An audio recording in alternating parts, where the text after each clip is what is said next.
So, what's up, you guys, and welcome back to another episode of the Life and Light Tribe.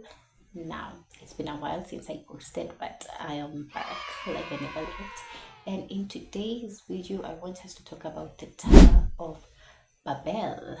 Now, the Tower of Babel comes after we have been introduced to somebody called Noah, the story of Noah, and I will also speak on that story of Noah because God in the universe happens there.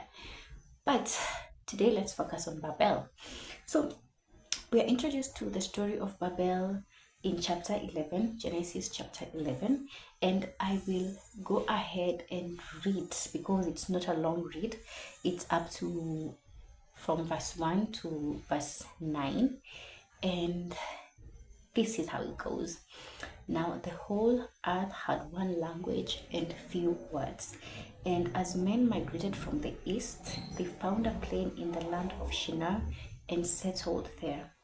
And they said to one another, "Come, let us make bricks and burn them thoroughly." And they had brick for stone and bitumen for mortar. Then they said, "Come, let us build ourselves a city and a tower with its top in the heavens, and let us make a name for ourselves, lest we be scattered abroad upon the face of the whole earth." And the Lord came down to see the city and the tower which the sons of men had built. And the Lord said, "Behold, they are one people, and they have one language. And this is only the beginning of what they will do. And nothing that they propose to do will now be impossible for them. Come, let us go down let us go down and there confuse their language, that they may not understand one another's speech." So the Lord scattered them abroad from there over the face of all the earth, and they left off building the city. Therefore its name was called Babel, because there the Lord confused the language of all the earth, and from there the Lord scattered them abroad over the face of all the earth. Now, after reading this story, my guys, after reading this story, I was just like, there is no way people believe that we have a good God. Because tell me why God is threatened by people speaking one language and coming together to build a building, the tower that goes up to heaven. This is the first question that I have. What is God so afraid of? Because clearly here we see that God is afraid of humanity coming together. And like the jealous God he is, he goes ahead and scatters them all over the earth and confuses their language. Now, what does that tell you about God? Why is he so threatened about the unity of humanity? Why is he so afraid that if humans unite, that they will do something great? Does this sound to you like a good creator? Like, does this sound to you like a good person? Because I don't see the problem with unity. Unity is good. Imagine if we all spoke the same language and we all worked towards the same goals. Like, we would be unstoppable as the human race. But God, the Lord, let me not say God, because here it clearly says Lord, but the Lord was very threatened by the fact that humanity had one language, and because of this, because of the unity that they had, there was nothing that they could not do together. And he tells some people, because he says, "Come, let us go down." Who does he tell, "Come, let us go down"? Is it his angels, or is it his archons? Who does he tell, "Come, let us go down"? Who is also involved in the destroying of the languages of humanity? And when I read this story, it all made sense why We have so many languages that don't make sense. Like, why do we have so many languages? Personally, for me, I have this proposal.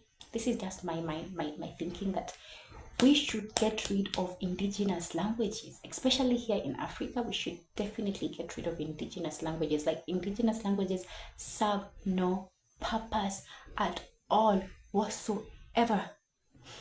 And so for me, I would propose the doing away of all indigenous languages and just sticking to one language, be it English or Swahili, where everybody understands each and everybody. And right now we will obviously stick with English because we have the white population, and we also they're also part of humanity. So English, for me, I would say that it should be the main language that should be spoken all over. Indigenous languages should just be dead and buried. But we all know why that won't happen is because the Lord made sure that we had different languages so that we would never, ever, ever, ever unite and do something great, such as building a tower that almost reaches heaven. So that does that mean that God lives in the clouds? And who does he live there with? Because he said, come, let us go. So I'm also confused about who is us. And if you ever wondered why humanity will never unite, this is a very good story to tell you why humanity will never unite. Because the Lord does not want humanity to unite. If humanity united and spoke one language, it would threaten God's authority. It would make us so powerful that we would do great things, and the Lord will not have us do great things, because Lord forbid Lord forbid that humanity does great things. They have to be in suffering so that he can benefit, because as you will find out later from my videos, that the Lord God who created us feeds on suffering. Yes, he does. That is why we have to suffer like no man's business. So, when I read this story, the Tower of Babel, it really made me question this whole. Okay, I already question, and I already know that God is not good. But today I wanted to show you, my audience, that question if really God is good, if he is so threatened by humanity uniting and having one language, speaking the same language, working towards a common goal. If you agree with me, please hit the like button. If you disagree with me, also hit the like button and tell me why you would disagree with me, and tell me also your thoughts in the comment section. Because what do you guys think about this story of the Tower of Babel? Do you think that a loving creator, a supreme creator, would be threatened by humanity's unity? Or would a loving creator be pleased by the humanity of the unity of humanity? A lovely day, and bye bye.